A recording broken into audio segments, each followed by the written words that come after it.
Nanawagan si Senador Panfilo Ping Lacson ng time-out sa mga usaping politika sa Senado at ituon ang pansin sa panalangin at pagbibigay ng tulong sa mga komunidad na naapektuhan ng magnitude 7.8 na lindol sa Mindanao. Giit pa ni Senador Lacson, dapat nakatuon ang atensyon sa dinaranas na hirap ng mga Pilipino sa katimugang bahagi ng bansa matapos ang sakuna.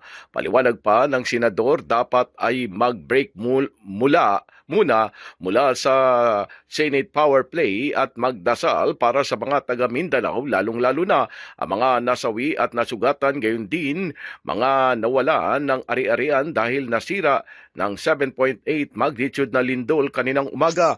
Nagganap ang malakas na lindol ngayong Lunes ng umaga sa offshore Sarangani, dahilan upang maglabas ng tsunami alert ang Philippine Institute of Volcanology and Seismology o PIVOX.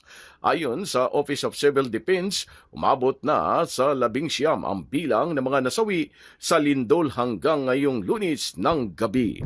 Pilipinas, mula sa Senado, Silvestre Rambolabay, Radyo Kayumanggi.